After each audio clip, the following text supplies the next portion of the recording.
Good evening or good afternoon, Willing Minor Nation. Almost got the hockey team again this week, but we got to fix this time. Welcome to another edition of Through the Wire here with Coach Rez, and alongside me is Jeff and Coach Rez. Gents, we've been teasing a little bit of a rumor earlier today. Saw some posts posting around. Oh yeah. You just want to get into about what the news is for your Willing Miners?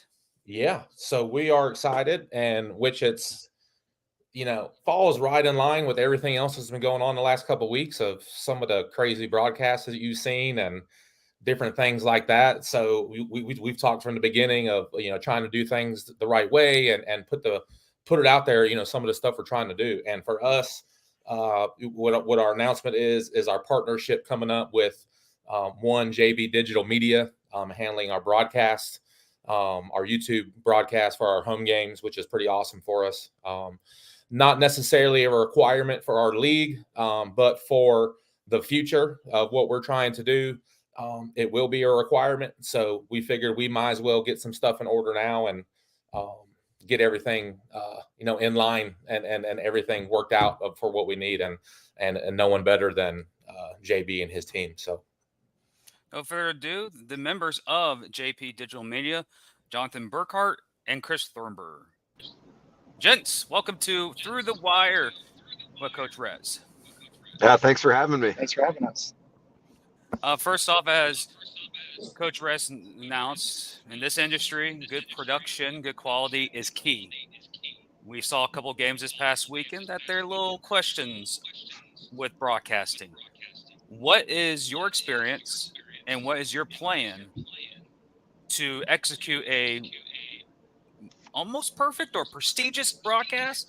Because you can't say perfect in this industry. There's always going to be a glitch. But what you guys have planned in store for the 2024 season? Yeah, I always tell when we start a production, I say if something doesn't go wrong, you're not doing it right. But yeah, we're thrilled to be with the Miners. I got in contact with Coach Rez back as soon as the team was announced, and we immediately went to work. I've been working down at the Miners home Westbanco Arena for going on 6 years now. Started down there with the Nailers, and then started working, the other events like the MEC basketball tournament and some of the additional events they have down there.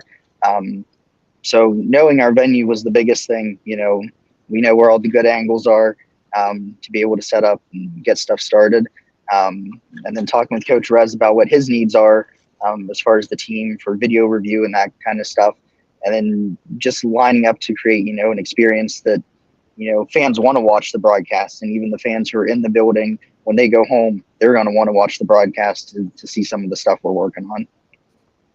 So have you watched any indoor arena football over the last couple of years? Yeah. When the Rough Riders were in town, I watched a couple of their streams, which weren't the best quality, but, they worked with what they had.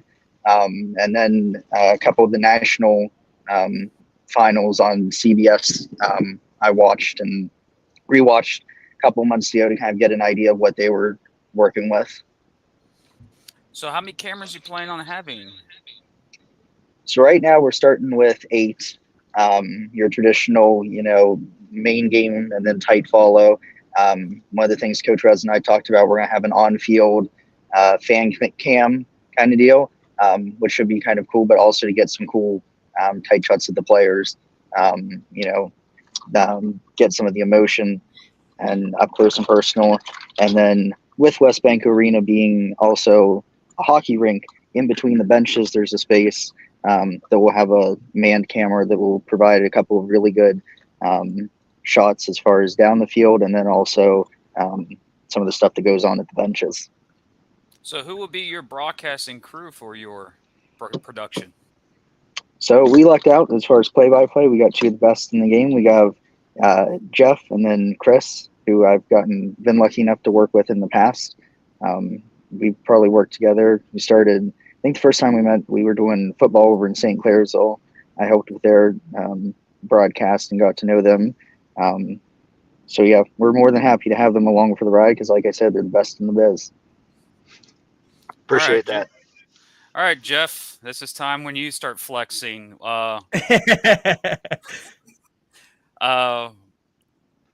This industry needs a good color commentator because the play-by-play guy is always calling the play. Color commentator does a lot of work behind scenes, and especially add some stuff. Are you going to be the Tony Romo of the industry, or are you going to be more of a John Madden, like, if you score more points than your opponent, you win the game? Or are you going to be the guy like, Chris? I don't know, Chris. Who are you going to emulate the most? Well, it'd be nice to throw a lot of them together. I'm sure me and JB could come up with a telestrator of some point, draw some plays up, draw some different things, this, that, and the third. But no, if a play happens and I know what's happening, I do go kind of Tony Romo a little bit, but definitely want to bring the excitement to the game that's already there and just, make the fans at home feel like they're there. And Chris does a heck of a job with that as well by calling, play by play. And then I just throw a little bit of spice in there every once in a while. So, Chris, are you going to be more of the Jim Nantz or the Gus Johnson? I'm not really sure. I kind of maybe a mix of in between. I'm just the type of guy that likes to bring the energy. And when I first got into this, I started in arena football in 2019. My first phone call was to my color guy there, Jeff. I'm like, all right, Jeff, I know a little bit about the arena game, but I need a little bit more experience because at the time it was just me. I was the one that was doing play-by-play in color throughout the season. I was able to get a few color commentators, but then the Rough Riders made it to the championship game. And then I had to do play-by-play in color at the same time because, one of our friends decided to get married the day of a championship. I mean, who does that? But Jeff and I have a lot of fun. And, Coach Rez, my hat's off to you for getting with JB. He's the best in the game too. I really want to echo, what he said about us, but return the favor to him. He's the best in the game. And Jeff and I have been having some fun with high school football since 2018. And to be able to come together in the arena game and in Wheeling, this is exciting. We're so excited for this. And Coach Rez, I can't thank you enough for this opportunity. Absolutely, man. It's I know you guys have been around it for a little bit and understand the game, and just like having some local players involved from local universities, bringing some Rough Rider players back, people that people know. It's the same concept of our staff and just our support staff and everything that we got going on, with JB and his team, you and Jeff, helping out with stuff as our broadcast team, Jeff helping with the coaches show. Everyone that we can get involved with locally to help us get this thing rolling, that's what's going to help us sustain it and last for a long time. That's how your Jacksonville Sharks and Columbus Lions and Omaha Beefs and teams like that last for forever. Some of them 20 years now, 18, 20. Sharks been around for a long time. So, just to be able to get at that type level, these are the things that we have to do to try to set ourselves on the right track. First thing I reached out to was JB because we wanted our games broadcasted on YouTube. Just like that's what I've been used to, coming from the NAL. So I want to continue that perception. So when teams want to check out the minors, see what we're about, because they're all going to be looking to see what our plans are. I want them to be able to go on YouTube, turn on our game, check out, okay, pretty nice broadcast. They actually have a score bug on the screen. So that's that because some teams don't have it, surprisingly enough. But and just to see the field, see the fans, just see the stuff going on and how tight everything will be. That's the goal. That's always our plan. And to be able to broadcast that out really sets us apart of, what we're trying to do. And it just, is a no-brainer for us for sure. I got to geek out a little bit with the broadcast crew. Will we have roamer cameras on the field? Yes, that's one of our additions this year. That was, I think, one of the first questions I asked Coach Rez. I said, is there anything in the rules about having a camera on the field? Because I said I definitely want a camera on the field. So we're definitely gonna have one, and then we'll have one. The way the arena's set up, we're gonna have one in the stands too, roaming around to get some fan shots to make sure the fans get their little bit of fame on the video board and whatnot. Well, this industry is about the fans. We're more community, more involved, and their time on the Jumbotron, that's their time to shine. It may be only 10 seconds, but that's their time to shine. But also, there's another quirk in this industry. Other leagues, the IFL is starting introducing it this year. Is there any chance of streaming the game on multiple platforms, just not YouTube? Is there Facebook, Twitter, or X, wherever it wants to be called this year? Is it just staying on YouTube itself? Well, So I think I'll kind of jump on Yeah. that. So, everything that we do, I don't know everything. Even sometimes I might claim I do, but I don't. So, you try to surround yourself with people that have the answers to things that you don't, and that's what makes a great team. I think I've tried to do that through the past, and that's one thing we've done here. So anything that we feel that we can make ourselves better and be on multiple platforms, I kind of let JB and his team kind of decide, what would be best to add more nuts and bolts to what we got going on to make it a little bit, I guess, take it to the next level. And what you're hinting on with what the IFL stuff did is just phenomenal. Crazy with how they had that set up and their partnership they got with their kind of streaming service thing. So, crazy enough, that platform is open to many people, and I mean they even do as little as high school sports. So they do anything you can think of, really. So thinking outside the box like that is, you want to be a winner. You got to do what's working, and adding more stuff, would be pretty cool to be able to do that. So I would let JB kind of figure out, when to add more, kind of built off that, and really set the standard for ourselves as an organization. Well, IFL's deal with Caffeine TV got their highest viewed game of all time. I mean, that's got to be records for all indoor arena football, even 260K. It's impressive. That's that. I don't know what they did, but I think they had a home run on that. Go back to the announcing crew. What inspired you to get into this field? Was there a certain broadcaster, or was it just, let me just wing this, Chris? The biggest thing for me, I knew growing up that this is what I wanted to do. But to answer your question, it's because I talk a lot.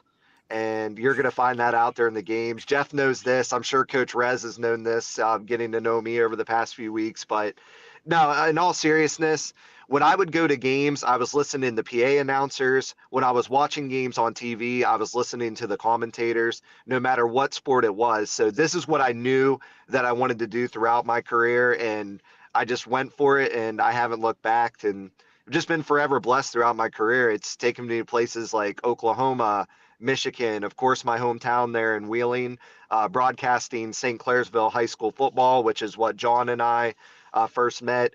I'm just forever blessed where my career has taken me, and can't wait to see where it goes from here. Is there any go-to sayings you do? I don't know, Jeff. Do I really have one other than earlier this year calling it a ref show at one of our games? Yeah, I mean, you have a good your Good Night Vienna is pretty good on touchdown calls. Yeah, you that's use one. that every once in a while when big ones happen, but yeah, pretty much. Yeah, Good Night Vienna was one that kind of came up during the high school football season. And then my first year in arena, Mama, there goes that man again, because Larry Beavers, Jeff, what did he have? 41 touchdowns for us that year? Yeah, something like that. Yeah, so it just seemed like every time you turned around, he was scoring a touchdown. But no, try to stay professional, and I try to just have a lot of fun, a lot of interaction with the fans, and I want the players to be happy too. I try to get to know the players. Like, hey, am I saying the name the right way? Is there anybody I can give a shout out to? Same thing with the coaching staff too. I'll come to Coach Rez. Hey, is there somebody we can give a shout out to on the broadcast? Whatever we can to make the players, the coaches, and their families all a part of it. That's what I want to do, and I know that's one of Jeff's goals as well. Jeff, what's your inspiration to get into this industry? So pretty much same thing as Chris. I mean, growing up, I did talk a whole of a lot, and it's kind of funny now. I get, we get paid to do this, to talk, you know what I mean? So it's one of those things that we laugh about, but I've always been like him. I've always listened to, Gus Edwards and people like that, just trying to get bits and pieces of what they do and just try to mimic it. And then now to put my two loves together of broadcasting and arena football, I mean, it's a great blessing for me. I mean, growing up, I've always go to Greyhounds games. We had the Smash in Steubenville, and then the AFL was real big. I mean, I was playing the video game constantly. and just growing up and hoping one day to be a chains. But I was also communicating with Chris on this player more in depth. I want to know what's going on with the players at all times. Just like today, I told Coach Rez, I said, Cam Dixon benched over 400 pounds today. Like, that's the stuff I love. I love numbers. I love different stuff like that. Well, I do this because it's a hobby, but I also have a degree in this. Problem is, in this industry, if you don't get into it right out of college, you're behind. My inspiration is a legend, radio broadcaster, Gene Deckerhoff, Florida State University, Tampa Bay Buccaneers. I can listen to him call games all the time. At Florida State, he said, plant the spear, Knowles win. And in Tampa, he goes, fire in them cannons. Those are his little go-tos. Am I a Tampa Bay Buccaneer fan? No. That's Gene Deckerhoff. That's how I got into the field, because I want to be that person to call play-by-play. But me, with my rants, I'll see a play and I'll just go off on a referee for an hour. And the game will be over. And you're so mad about the incomplete ball. It's like, that'll be me. That's me. That's how I am. Coach Rez knows. I basically created my own fantasy football team with his former team in Carolina a few years ago. But, Jonathan, I have to ask you the same. Inspiration of getting into the industry. So I guess half by happenstance, half my dad was into photography when he was in high school and college. And then my sister went to Syracuse University to major in television, radio, and film. So I was always kind of around it. I never saw myself getting into it. And then just by happenstance, one of my good friends, Abby Fifield, was on the St. C girls soccer team. She's like, hey, we're looking for someone to film our games. And so that's kind of where I got my foot in the door. And, you know, I enjoyed it a lot, and I kept trying to, I guess, kind of make it my own. Each year kind of adding a little bit of different stuff. And I think at the end of my junior year of high school, the soccer season had ended, and I was kind of like, you know what, I don't want to wait till next August to do something. And so I'd reached out, one of my good friends and teacher at the time, Luke Nelson, reached out to the Nailers where he had worked. And so I got a job there being a camera operator, and then just one thing after another led, started doing stuff with them. And then other West Banco Arena events, building my network, and then finally decided in 2020, why not start my own business? And we've been growing ever since, thankfully. Inspiration. Now you're going to be inspiration for someone else who may be watching this like, hey, I can do this and get into the foot. Just FYI, people, don't get into the indoor arena community. It's very hard to move up in this industry. Just FYI. Either you're a hater or you're a troll. That's this industry. But I'm going to ask all three of you gents. You guys are going to be broadcasting the games all season. Is there a memorable game, arena game, no matter what year, no matter what league, that you look at, go, man, I wish I was there, or I remember watching it live? Let's start with Jeff. Oh, man. One of the big ones to me is when Arvell Nelson came back in the championship game in the Arena Bowl and just was playing for the Washington Valor, and just his effort to will that team back to win the game was just unbelievable. Just to watch him go through and just dice up a defense was just unbelievable. I mean, he's played linebacker before earlier in his career, so he knows what's going on, where the linebackers drifted to, where the corners are going. Just his ability to sit there and read a defense was unbelievable. And it was great to watch him, start off in Pittsburgh, go through, and then play down with the Rough Riders a little bit, and then be called back up to Washington, and then basically save their season and then win them a championship. Chris? I think for me, I'm really jealous of my color commentator, Jeffrey Blumenauer, because he was here for this game. And it was the one game that the Rough Riders were extremely close. And the ball was down on the 5-yard line. I think it was 2nd down and goal or something. West Michigan, all they had to do was score to win the game. And I see in the background on the stream, Mook's telling one of our linebackers, hey, just back up a little bit. Quarterback throws the ball, we intercept it and win the game. And it was one of our local players, the former Bridgeport Bulldog, and Cole Smelly. And just, it was a really memorable game for me. And when I first really started watching and paying attention. So I really wish I was able to be at that game, especially because West Michigan was trying to troll Jeff. They kept putting Jeff on the video board as West Michigan kept getting closer and closer to the goal line. And then after we got the interception and essentially just ran the clock out, Jeff wasn't seen on the video board anymore. And I'm trying to call him, and he wouldn't answer his freaking phone. I'm like, dude, I just need to know that you're alive. Are you breathing after all this? And finally, I get a text from one of the owners that he was okay. But yeah, really wish I could have been a part of that game. What about you, Jonathan? I don't know off the top of my head. I remember watching the championship game for the Rough Riders, which was a lot of fun because, as you know, Wheeling's a very tight community, and so when it's something like that, the community comes out a lot. So I guess not one particular moment, but just that game in general was really, really special, and looking forward to that being back again. I Well, really, I would have to say I got one. I've been quiet here all the I time know about what you're going to do it. Here it comes. If it was my choice of one of the best broadcasts, if I were to be a part of that, would have been when we are still one of the few teams to beat the Rough Riders in their last home game in 2018 in the Richmond Coliseum.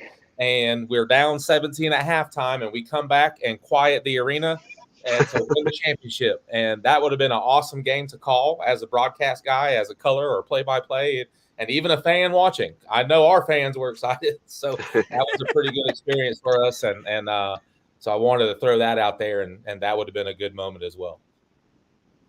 Well, mine's just 2 words, Garcia, 3 words, Garcia to Harvey. That's my most memorable game. 2011. I had a feeling that's why I didn't go Aaron Garcia, because I figured you were going there. Yes, the GOAT himself. Coach, anything else for our broadcasting crew, seeing that we have another guest joining us here pretty soon? Yeah, just, excited to finally get this thing rolling. It seems like we've been talking about it. And, next week the players report and then we start camp. And, April 19th weekend is going to be here before you know it. Again, the potential of the Nailers making the playoffs. We might, our game should be Monday night on the 22nd. But we'll have all final details of that here soon. Hopefully we can kind of get a picture of that a little bit better. But to make it happen and actually put it out there and put on a production and make it happen, where I'm excited to work with you guys and just put it all together. Likewise. Yeah, thank you, Coach. Really appreciate it. So, Thank Chris y'all. and Jonathan, where can the fans follow you on social media platforms? This is your time to promote your brand. Mine is C Thoburn87 on Instagram and the X. So it's my C and then my last name, THOBURN, number 8, number 7.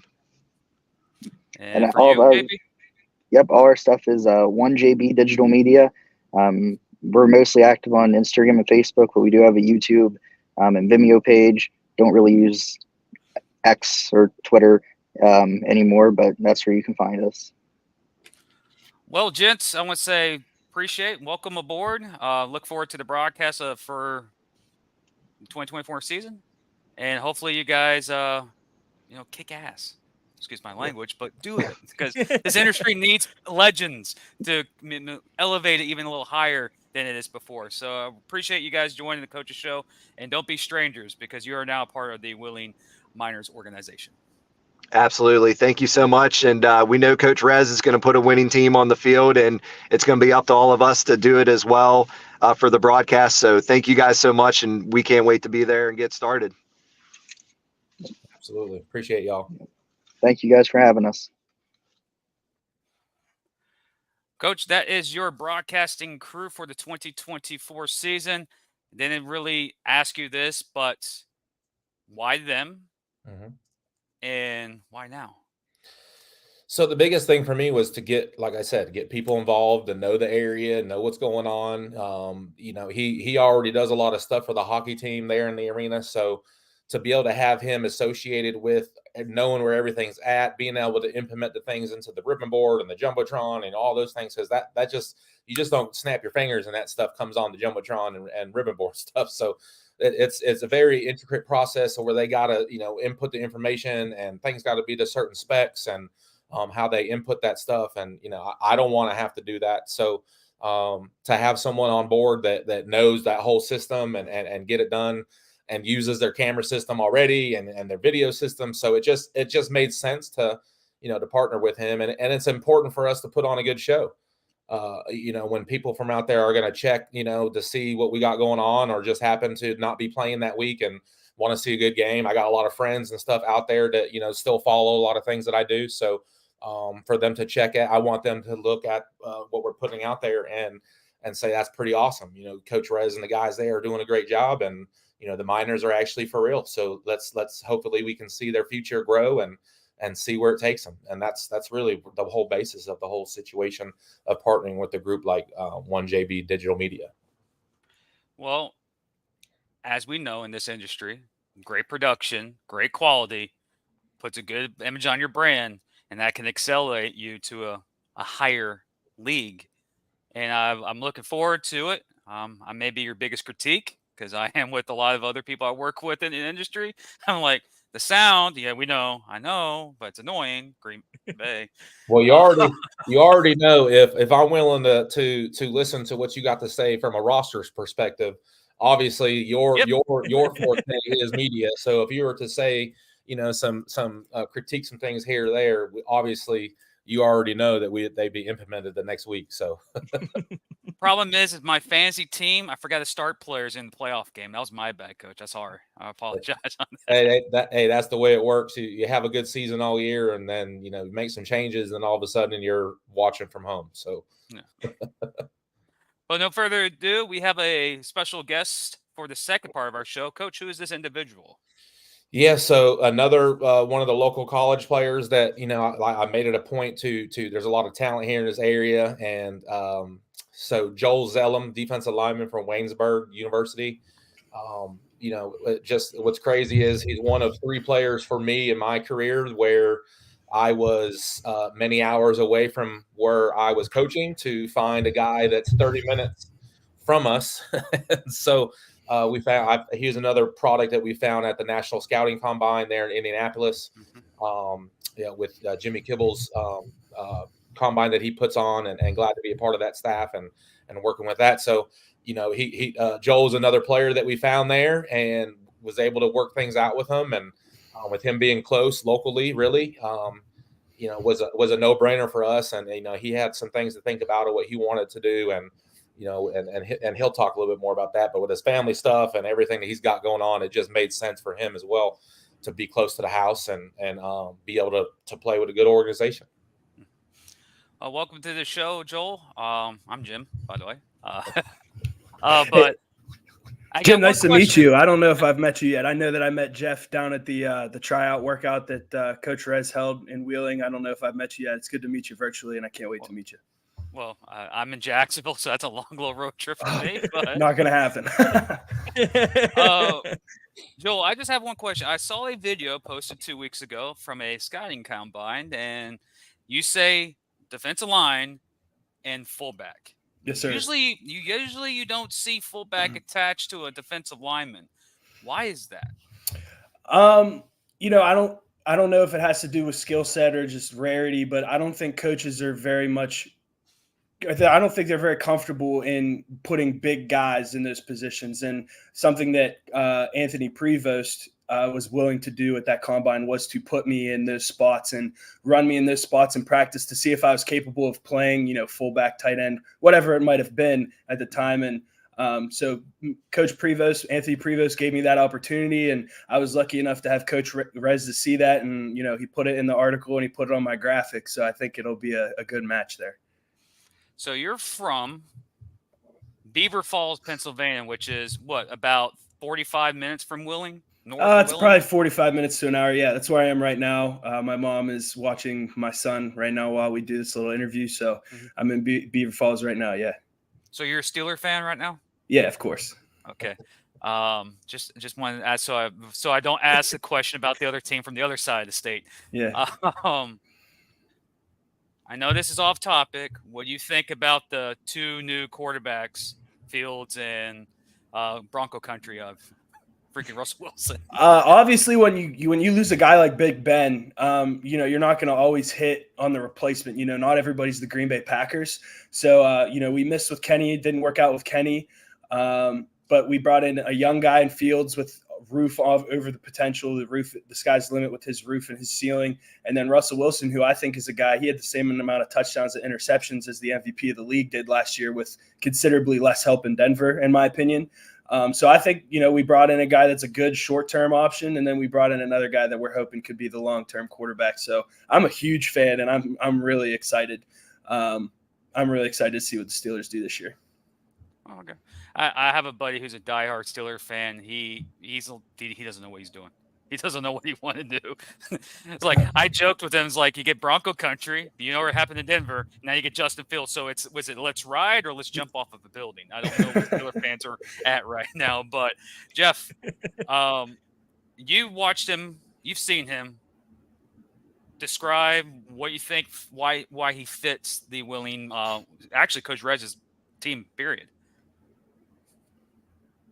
Yeah, so I seen a little bit of tape on him like you did for the combine, and then I got to see him work out this past Friday at our tryout, and just quick feet. I mean, feet is everything in this business. You know that footwork is a great thing to have. Watching him do the corner drill was just unbelievable. His get off, being able to get back set and then back across the line was just unbelievable. I actually was helping run that drill, and he was just getting after it. I mean, his physicality definitely shows. They were doing a little bit of one-on-one drills, and you can definitely tell that his physicality is going to transfer over into the arena game. So, Coach Rez, now that you have a breakdown of a person that's outside looking in, what did you see in Joel? So the biggest thing, especially arena football, to have a guy or two, you always like to have a guy if you can, multiple players if possible, which isn't always the case. Someone that can do multiple things, and we call that our utility knife, or our utility player. Coach Manas with San Antonio uses that utility knife word a lot. So to find a guy like that is important for the overall roster space. It opens up things to be able to bring on other guys from other positions. You mentioned D-line, obviously. He's a stud coming off the ball. And then you put him in the backfield as a fullback, especially for the arena game with our style is still that arena style. To have an extra blocker back there that can also run the ball when need be. And when you got a 300-pound dude running at you, you got to make a business decision. Am I going down to take him out? Am I going to get ran over? Guys like him that I've had, Deshaun Johnson, fullbacks like that, Zach Brown, you're not tackling them at the line of scrimmage. So they're falling forward, at least getting 3-4 yards no matter what on the tackle. And that's all you can ask for. Really, that's what you want in your run game in this arena stuff, where you got to keep the defense honest. Now, if you rip off some runs, that's just icing on the cake. I've been fortunate to have guys like ZB, Zach Brown, do that type stuff. And it's just fun to watch. But also having him being able to play on the O-line, he can fill in at guard. He can play the tight end guard spot. I'm sure he could probably snap if we needed him to. He can help fill water. Everything we need him to do, like he would be able to do it. So we're excited to have a guy like Joel and to give him opportunity. And, hopefully he's got a bright future ahead of him. Usually, like we talked about, D2, D3 guys, excel in the arena game. That's where a lot of guys make their mark. And get their opportunities. It might take 2, 3, 4 years before a guy like Joel gets an opportunity at the next level, like the UFL or something like that. And that's okay. There's nothing wrong with that. It's just a matter, it comes to a mental capacity at that point. Are you able to mentally grind as well as physically? Because it's hard as a player to get overlooked each year when you know that all you need is that opportunity. And that happens from everybody. Guys that we know like Malachi Jones played wide receiver, Darius Prince, wide receiver. All they need is a chance in the NFL, a good look, a good legit shot to show what they can do. And they would do it if they got the legit shot to do that. But it just doesn't work out that way. So that's where I love about what the arena game falls back into place of. It gives guys opportunities that you might not have seen playing at the next level. And that's what I enjoy about it. And guys have been doing it for a long time. we got some vets that have been playing for a while, and it's what they do, it's what they love. And Joel being a family guy and doing stuff what he's got going on, not being far from here, it could be one of those situations where when guys move to your town, they come to play and they want to move there and then like start building their life there and just build a career and still be able to play football at a high level. You get guys like that in every town, every major team, that organization that has been around a while. That's what everyone wants. Everyone wants to go to Jacksonville. Everybody wants to go certain places and be in that area and build their life and still be able to play football, because to them, they're still a football player. And that's ultimately what it comes down to. To be able to get paid to do what you love to do. Even it might not be millions of dollars, but it's just something about getting paid for doing something that you love. Joel, football defensive lineman, little fullback. Who are the players that you looked up to or you get ideas from to perfect your game? Always when I was a kid, I always looked at J.J. Watt. So I wore 65 for like 10 years. And when Coach Rez told me they didn't even have 65, I was like, oh, I hope 99's going, because I wanted to wear 99 for the last 10 years. So J.J. Watt and Aaron Donald is another one that is a big one. A guy that I don't think gets talked enough a lot that has a similar play style to me is Vita Vea of the Tampa Bay Buccaneers. He's just a big, nasty, run-stuffing defensive lineman who is a freak athlete. And I watch a lot of his tape as well to try and emulate some of the things that he does off the line from a power standpoint. But, yeah, so JJ, Aaron, and Vita Vea are definitely my 3D linemen for sure. Anyone for fullbacks? Well, in this modern day football, there's no really fullbacks. Yeah. But as a kid, my dad and I, another Tampa Bay Buccaneer, oddly enough, was Mike Allstott. I loved watching Mike Allstott highlights when I was a kid, and I always wanted to kind of play that. But every coach I ever played for told me to put my hand in the dirt, play tackle, play guard, whatever it might have been. But Mike Allstott and then Patrick Ricard of the Ravens, I think, is just there's something about a 6'3", 300-pounder that just gets you excited about ball. So I like Patrick Ricard. It's a shame that he's a Raven, but yeah, Patrick Ricard for sure. Yeah, that's kind of bad where the fullback position now is like someone runs is like, who's that dude? Like, Right. What's going on here? Because traditional I formations are dying in football. And I think the last best team teams that did run was it. the Buccaneers. I think the best teams run with a fullback. You talk about the 49ers, the Ravens, they have fullback. You see the Dallas Cowboys are just starting to put guards back there. The Tampa Bay Bucks use Vita Vea. So the teams that are in the playoffs use a fullback. And I don't know if that is hit or miss for a fact, but the good teams that can run the ball use fullbacks. Well, apparently quarterbacks that can fly sideways win Super Bowls now. So yeah, who cares true about too? Who cares? Just throw it sideways. It'd be epic. I'm not taking shots at Patrick Mahomes. He's pretty talented. You played in D2 with Waynesburg? Division III. How is that compared to other levels of college football? So I think the big misconception with D3 ball is that the guys running around out there just aren't as good or just aren't as talented. And while that might be true for some of the guys, there's certainly stars and athletes who dedicate just as much, if not more time, effort, and energy toward being good at football. There's a couple of teammates that I played with that had chances to go pro. One guy named Alex Paulina, he had a couple of pro day opportunities, but he just was done with ball. He played tackle at Pitt, started in the Pinstripe Bowl for Pitt, and he was a terrific player. Other guys like Ty Smith, John Glenn, these guys are freaks. They just might not be 6'4", 250, or whatever the prolific size for their positions might be. But Division III football, we play guys like Grove City, Dub J, Westminster, Carnegie Mellon. These guys, they've all taken turns being nationally ranked, and I promise you that they all have athletes and they all have studs on their team. And D3 doesn't get as much respect or as much love or as big of a crowd, but they're there playing football for no scholarship because you can't get a scholarship in D3, and I think that's just as hard, if not harder, than playing D1 or D2. Interesting. I know, especially in the state of West Virginia, it's all about Mountaineers and maybe a little bit of Marshall fans, and that team that's just down the street in Pennsylvania, and we don't want to mention on the show. But college football is pretty big in that area, especially with the couple major universities, Ohio State, Penn State, West Virginia in that mix. Is it the same for lower tier for Division One, Division Two, NIA, JUCO in that area?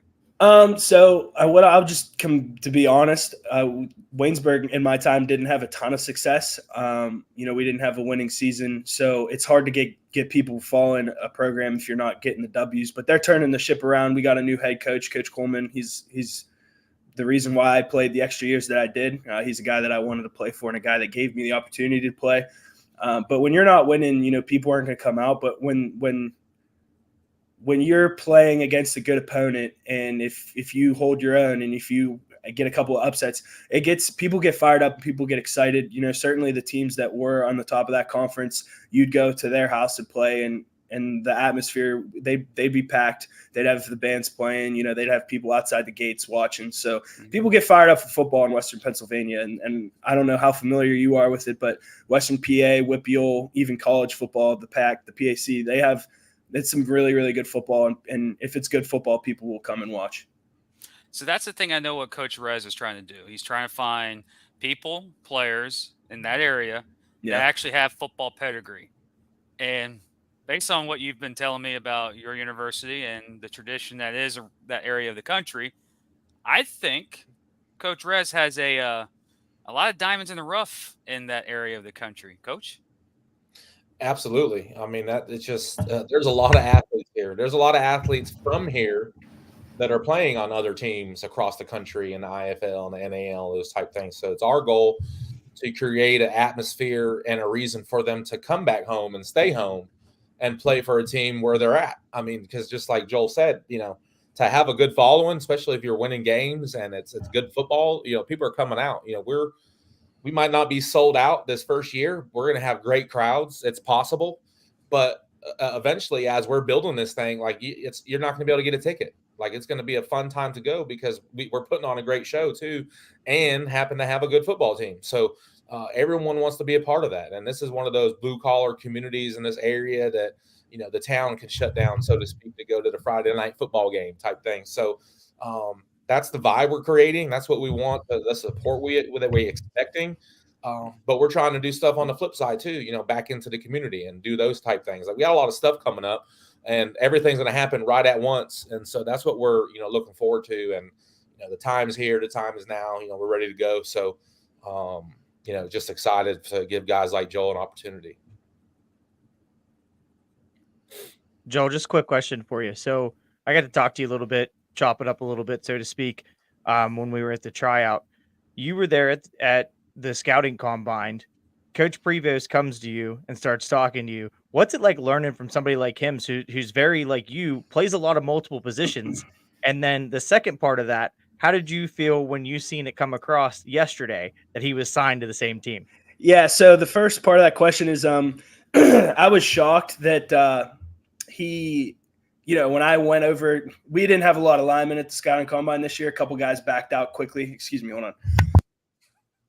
But so we didn't have a lot of linemen, so we would go back and forth in these practices between 7-on-7 and then 11-on-11. When we would do 7-on, I didn't really want to sit down and get tight and do whatever. So I asked my position coach, and I was actually just like, "Hey, can I go run routes? Can I go play fullback?" And he's like, "Yeah, go talk to Coach Prevost, whatever." So I was like, "Can I play fullback?" He's like, "Well, we're doing 7-on. Go to tight end and run some routes."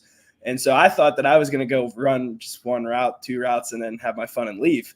But I ended up running like a seam route against cover 3 and making a good play on the ball. And his eyes got wide. He took his glasses off. His eyes got wide, and he got excited. So we got a little bit more incorporated. And I haven't played this position since middle school, so I was asking all the questions that I could. And he always had an answer to my questions. Always a good answer, talking about footwork fundamentals. He's so knowledgeable and he's so smart. He just knows what he wants to say and when he wants to say it. So learning from him, I really gravitated towards him because he was serious about giving me an opportunity playing fullback, playing tight end, playing H-back, putting me in motion across formation, just things that I've been wanting to do since I was in middle school. And then it was funny because I told him that I signed with Wheeling and with Coach Rez, and I was just asking him because I knew that he was an arena vet. I knew he played in the area. So, that's just he's my coach. This is the guy that I'm going to go to for advice. I like the idea of having a guy that's been there, done that, and building that relationship. He's a great human being, so I could talk to him forever. But he actually, a couple days after, he actually sent me a message. He's like, "Hey, don't tell anybody." And then he sent me the graphic of like Wheeling Miners kicker Anthony Prevost. And I hopped out of my seat. I started screaming like, "Let's go." Like I woke up my son, like my lady was like, "Dude, shut up. What are you doing?" Like I was so excited. And then, when you're in college, you have a bunch of teammates who will end up graduating and being GA assistants. I've never had a coach become a teammate before. So like we were talking and a couple times I'm like, "Coach," and he's like, "Listen, man, like I'm not your coach anymore. Like we're dogs. Like I'm your teammate now." So it's definitely going to be a very unique relationship, being that he was a coach first, kind of like, and he became a life mentor immediately when I started talking to him about this arena stuff. He didn't tease me into it or nothing. He didn't tell me he was thinking about it. He just sent me the graphic and was like, "Don't tell anyone yet." But it's going to be fun having him, and hopefully him and I can make a lot of plays together. And I'm excited to be his teammate. Every time I look at the jersey on your wall, I crack a smile. I get excited. So a kicker, you get an offensive defensive lineman getting advice from a kicker. Yeah, he does a lot of stuff now. He's he'll play some receiver. He'll do a lot of different things, and it's cool to have a guy like him, and he just loves football. I mean, he's a football dude, and that's and like Joel said, he's a heck of a guy, man. I mean, there's Joel's heck of a person. Our one of our quarterbacks were signed, Andrew McBride. When we get him involved, and he tells his story, that we wanted guys involved with our organization that's going to help be a part of the community too, and just be like awesome dudes to be around. It's exciting to build something like that, and they're pretty good football players, and so that's going to help us be pretty good too. So it's just fitting for all around. I mentioned Andrew McBride. He actually we found him at that National Scouting Combine. We're talking to about 3 or 4 other guys as well. So it was a good event for us. Again, I'm glad to be a part of it. There's a lot of guys out there that need an opportunity. And until they realize that, sometimes sitting around waiting for the phone call isn't the best strategy, you need to get out there and play and stay relevant until your name's called, so you're ready to go. So we're looking forward to everything with that. Joel, as a defensive lineman myself, when I played in high school, what was your favorite drill? Mine, well, I don't know how they adjusted, because drills changed names over years. Ford drill, Oklahoma drill, line drill. Which one was your favorite? So we had a drill at Riverside called the star drill. And so what it would be is we'd put up a dummy in the middle, and then we'd probably have 4 or 5 groups of 2, offensive line and defensive line, and we would run it. And when it got really fun is when you'd put the defensive guy on one side, and he would take a rep, and if he won, he would rotate, and he would go again, and he would rotate, and your goal was to make it all the way around, whether you were offense or defense. So we called it the star drill. I'm not sure how common that is used, or even the drill is used, but I just remember being like one of those guys who would make it around often, and just like, yeah, like this is what I do. This is fun. So star drill is definitely one. And then, the best part about being a defensive lineman in college is when you go down to one-on-ones to do the same thing. Yeah, mine was board drill. They're just looking down there and see the boards behind you and not in front of you. Okay. When you get underneath that sled that's above your head, and you guys oh yeah, that was a good one too. I've snapped my neck so many times doing like I'm getting up. Oh yeah. I don't think I have many concussions. You don't think? Lost count or something. I think I had one back in like early when concussions wasn't a big deal. Right. I think I did. Just got your bell rung. Get back out there. Yeah, go walk it off. Okay, coach. I want to ask you about that because as a former defensive lineman, people don't realize that, we're big dudes, but we got to move mountains of men out of our way to get to a quarterback or get to a running back or a wide receiver that thinks he has, enough skill to run up the middle. That happens a lot in this sport, by the way. Wide receivers come in and grab a ball and they go up the A gap. You got to get, and some of those guys they're not no pushovers. They're some dudes. I don't know. I know in the IFL and the NAL there are some dudes. ZB is one of those dudes. I recommend you to go watch his film. He's a baller. Hopefully, His name he was does Zach well. Brown. Yeah, he's ZB, with, Zach Brown. he's Yes. with the San Antonio Gunslingers in the IFL. Yes, Okay, I'll give it a try. Give it a look. He's won championships. He's played linebacker, fullback, and he played D-line with you a little bit in Carolina. He can put his hand down. I know he put his hand down some with me in the Havoc. He was with us when we won the championship in 2018 when we beat the Rough Riders. I mentioned it again. So, having him, guys like that, again, they can do multiple things. Is a guy that can do multiple things is just exciting to see as a fan. To see them do multiple things, it's exciting. For a chance for Joel to get a sack and then turn around and hop in the backfield and get a handoff or a touchdown, or go to guard and run a tight end play and catch a touchdown. Just stuff like that is, from a fan perspective, especially, he'll have a good following, and he's got family and friends that are going to come check him out. They'll jump all over that stuff. That'll be so exciting as a whole. It's fun, and that's what I love to get about the game. Big men get the ball a lot in this industry. One of the biggest dudes you'll know if you ever get a chance to meet is Cornelius Lewis. He's been in this sport for 15 years there, Coach, from AFL back in the day. He runs tight end plays. And people look at that dude, go, there's no way he can. Oh yeah, he just mossed me. Yeah. It's like, just heads up, big dudes in this sport do get the rock, and no one frowns upon the big dudes celebrating the end zone. Just FYI, just giving you prepared. It's not like the other NFL where they go, oh, somehow there's no way the offensive lineman should have the ball in the end zone dancing. You got to review it. In this sport, not really. You'll have the chance to do that. I'll have to talk to Coach Rez as to what's acceptable and what's not acceptable when it comes to celebrations and whatnot. I don't know. Believe it or not, we've had in the past at practice where you have some celebration rehearsals. Okay. Guys do that because look, when we're at home, we score, lights go out, lights go crazy. You get a chance to get the crowd riled up. It's exciting. It's expected. It's about we might even add in like a celebration of the game or something like that. Yeah, I was told that it's like a combination of football and WWE without the script. So yeah, that's a good description, of it. It's fast paced. When you create a good environment, the fans don't want to leave their seat to go, to the bathroom or to the concession stand, or because if they leave, they're going to miss something, and that's the kind of atmosphere we're going to create, and that's the arena game. And that's what it's supposed to be. You just made the list. You call it a script? Really, man?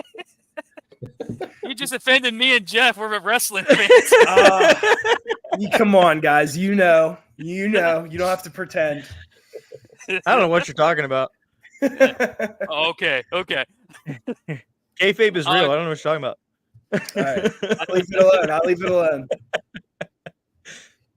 Joel, where can your friends, family, even new fans follow you on social media? So my Instagram is just spell out 6 SIX, the number 5, and then my last name Zellum. Twitter is just Joel1 Zellum. And I mean, other than that, I don't really have much social media. I don't have TikTok unless my girl wants to send me something. That's about all I have for socials. Don't get TikTok. Once you start watching it, you just can't turn away because don't need it. There's some dumb people out there. Yeah. Joel, I want to say thank you for joining us on the show. Safe travels to Wheeling, even though it's only 45-minute drive still. Safe travels. Get ready for camp that's starting next week, Coach. Yep, players report next week, and April 1st is our first practice. Well, hydrate. No, I am. Just hydrate. Well, Joe, thank you for coming on the show. For everyone else on the show, we got some more news coming up. Next for more, what we got? We already got announcements. We already got Joel. Oh, we got more news. Yeah. Yeah, just some updates. Yep. Okay. Thanks for having me, guys. Really appreciate it. Appreciate it, No Joel. problem. Thanks, Joel. Yeah. And that was Joel Zimmerman of Waynesburg University. Yep. Joe Zellum. Yep. Zellum, not Zingman. Oh, God almighty, what I'm talking about. He offended the wrestling, and I get all mad. Just kidding. Coach, any updates around the organization this week? Yeah, so exciting stuff around. We got a lot of last minute things going on. Players report next week. Get our team physicals done, and we start practice April 1st. So that's exciting. It's here, finally here. It's been a long off season for me, taking last year off. So I'm excited to get back into the swing of things. It's just, I missed it. I knew I probably wouldn't be gone too long. So I'm glad to be able to have this opportunity here with the Miners and this organization.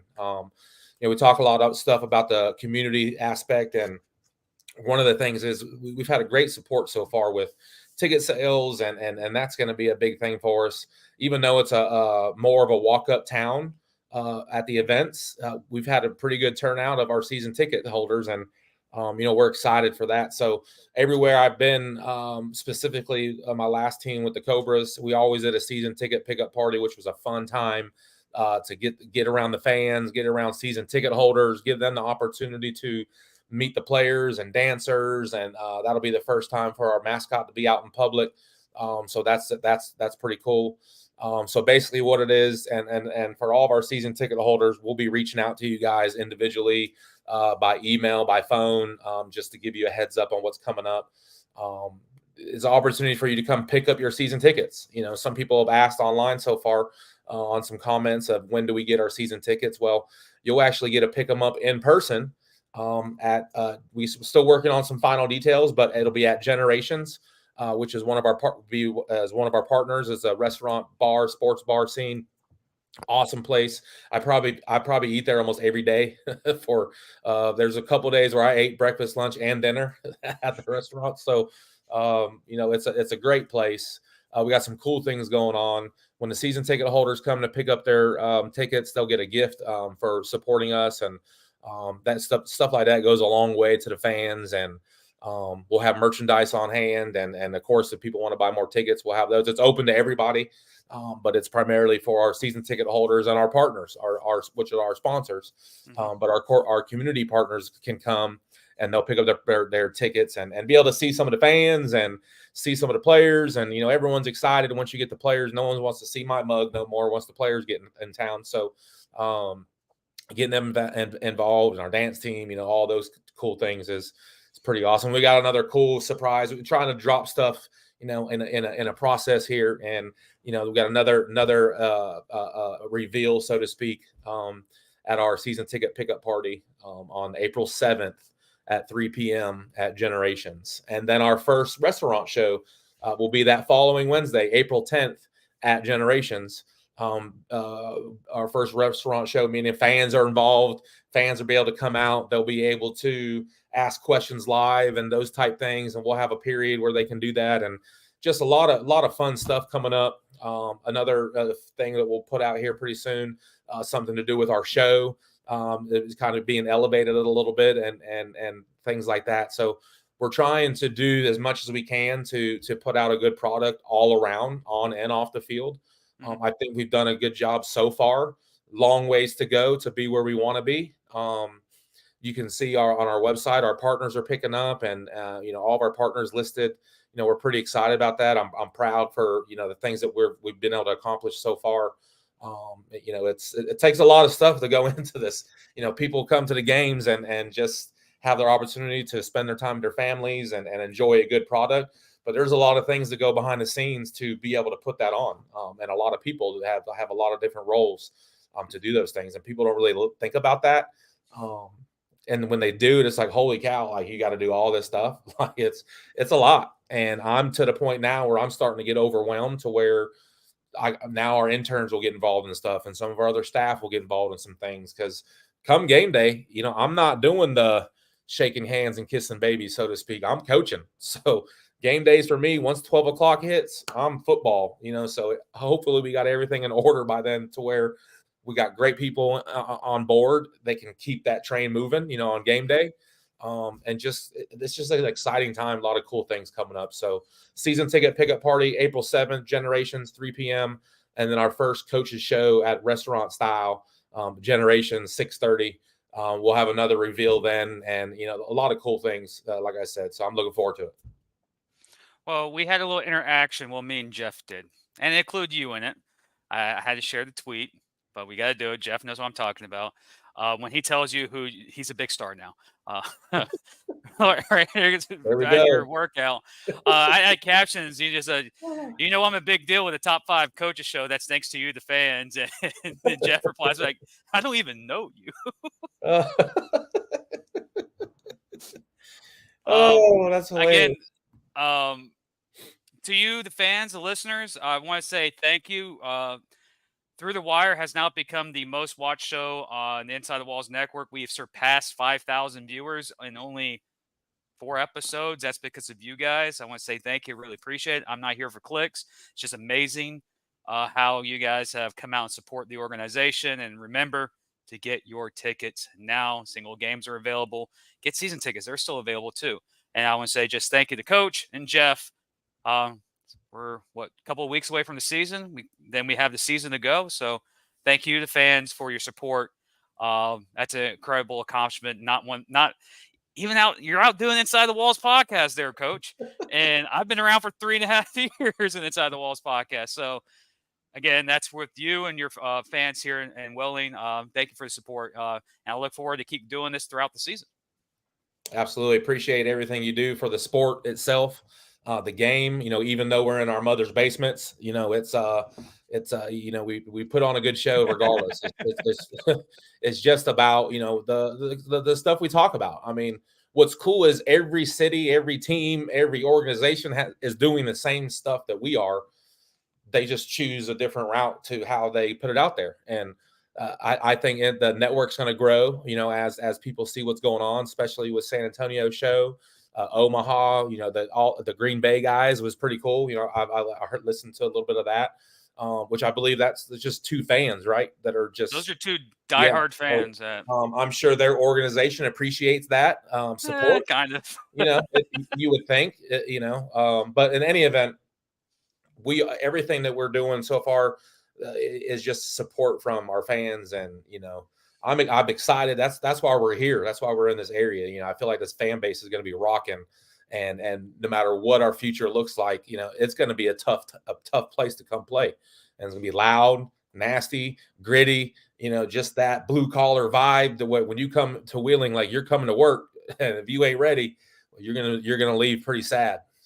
So I'm just excited about the whole experience, and can't wait to be involved with all of our fans. And of course, the GOAT himself chimes in. Dukon Willings of Arena Football Statement, Inside the Walls Network for the win. I don't know, Dukon. You do a damn good job too, sir. So yeah, hats off to you. Yeah. So. We go back and forth and pick on each other, but man, he's awesome at what he does. It's just cool how he just his interaction with the teams and then can put it out there on the screen. Is pretty neat. So I'm sure we'll have some minor stuff going on with him here pretty soon, hopefully. So just to be a part of something that he's doing is pretty cool. Mm-hmm. I know a lot of stuff about arena football. He knows a lot more than I do. So I have connections. I have connections with coaches, owners, and commissioners. He has connections with ancestors. It's like he can go back to the dawn of the arena football. He can summon the past. He's a legend in that. Jeff, wrap it up. Any final words? What you got going on your side of things? Especially you're now part of the broadcast group. Yeah, absolutely. Just getting ready for that. Catching up some film of some new players that we've signed and everything else. Just trying to get some tidbits where I can, just to talk about players, make them sound as good as possible. Love to meet with the players and talk to them and see like where they're coming from, kind of what their stories are, and then bring it to the fans so the fans know what's going on. Different stories going back and forth so the fans know who these guys are. Like Coach Rez mentioned, they're dudes outside of football. So I mean, it's great to talk to them and have conversations and do some interviews and stuff. I'm really excited to work with JB. JB does a heck of a job with what he does. I can't wait to see the multiple camera angles that he uses. Jim, we talked about it. He did the MEC tournament and he had cameras on the backboards. I mean, it's just unbelievable. He's miking up refs at hockey games. So, I mean, he can do it all, man. It's going to be everybody. You're in for a treat when it comes to JB, man. He can definitely pull off the show. Coach, any final words? And we let your fans go off to their merry way because we've been on for an hour, sir. We're going over the limit. And Yeah. this time you were actually on time, and I Yeah. was the one that was delayed. Well, again, I thank everyone for tuning in, and everyone's excited for the season coming up. Our future shows coming up are going to be awesome. You know, being interaction with the fans at restaurants and out in the public, you know, is going to be pretty cool. So, just, you know, get ready. You know, pay attention for a lot of news coming out, different updates on things. You know, follow the Facebook page, the team page. We're on Twitter and Instagram and all that stuff, but it's a slow process of getting everyone involved with that. So, everything's running at the same time, so there's gonna be a lot of people getting involved with things, and I'm excited about that, and get some more people involved with some stuff. I'm just excited for what's coming up. So With that, ladies and gentlemen, you know where to find the Willie Nail. Let's get some support to the Willie Nailers. They're almost about to make the playoffs. Okay, almost. Let me just get out of the way, okay? Because I'm a hockey fan. You know, I'm an Iceman fan, and we're kind of competing with them for a top seed. So I'm trying to will the Icemen to steal some home games from you, Miner fans. Trying to help you out there, Coach. Yeah. Trying to help you out. Appreciate it. With that, you know where to find the Willing Miners on social media. Follow them on all platforms. And, of course, willingminers.com for up-to-date information. Through the Wire every Wednesday at 6:30-ish, depending on if I'm late or Coach Rez is late.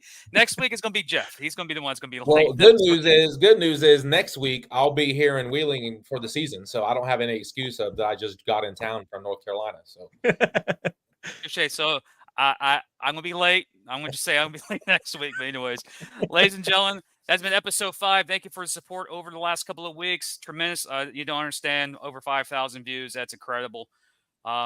Thank you. Get ready because the season's just beginning. IFL, NAL are in the mix. Willing's about to kick off here pretty soon. So it's going to be arena football, indoor football for until mid-July. August, that is. So get ready. This football season is here. We don't care about outdoor. It's all about indoors. With that, ladies and gentlemen, that's Jeff, and that's Coach Rez, and I'm Jim Renee. This has been episode 5 of Through the Wire with Coach Rez. We'll see you guys next week.